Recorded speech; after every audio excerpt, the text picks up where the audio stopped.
Hey guys, welcome back to another video. ఈ వీడియోలో నేను ఫిష్ కర్రీ ఎలా చేయాలో చూపిస్తాను. మా ఊళ్ళోకి ఫ్రెష్గా ఇలా ఫిష్ వచ్చాయి. సో మేము వాళ్ళ దగ్గర తీసుకొని ఇలా బాగా శుభ్రంగా దాన్ని వాష్ చేసుకొని పసుపు, కారం, ఉప్పు ఇంకా ఆయిల్ వేసి బాగా ఇలా కలుపుకోవాలి. కలుపుకున్న తర్వాత దాన్ని పక్కన ఉంచుకోవాలి, మ్యారినేట్ చేయాలన్నమాట.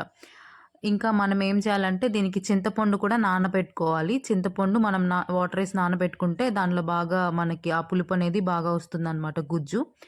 ఇంకా దీనిలోకి 2 టొమాటోస్ అండ్ 1 ఆనియన్ ఇంకా గార్లిక్ పేస్ట్ చేసుకున్నాము. ఇలా పేస్ట్ చేసుకున్న దాన్ని మనం ఆయిల్లో ఫ్రై చేసుకోవాలన్నమాట. దీనిలోకి కొంచెం ఆయిల్ వేసుకొని జీలకర్ర, ఆవాలు ఇంకా మెంతులు వేసుకొని అవి ఫ్రై అయిన తర్వాత మనం కరివేపాకు కూడా వేసుకుంటాము. కరివేపాకు కూడా వేసుకొని దాన్ని కూడా ఫ్రై చేసుకున్న తర్వాత మనం మిక్సీ జార్లో పేస్ట్ చేసుకున్నాం కదా, ఆ పేస్ట్ను కూడా వేసుకొని ఇలా నూనె పైకి తేలేంత వరకు మనం దాన్ని ఉడికించుకోవాలన్నమాట.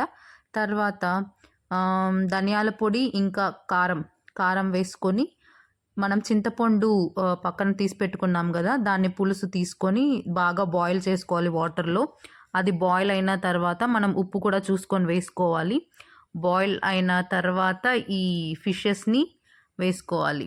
వేసుకున్నాక ఒక 20 మినిట్స్ తర్వాత చూసుకుంటే ఫిషెస్ బాగా ఉడికిపోయి ఉంటాయి అన్నమాట. మనం పట్టుకొని చూడొచ్చు. 20 మినిట్స్ సరిపోతుంది. 20 మినిట్స్ తర్వాత చూస్తే బాగా ఉడికిపోతాయి. అలా ఉడికిపోయిన తర్వాత మనం కొత్తిమీర వేసుకొని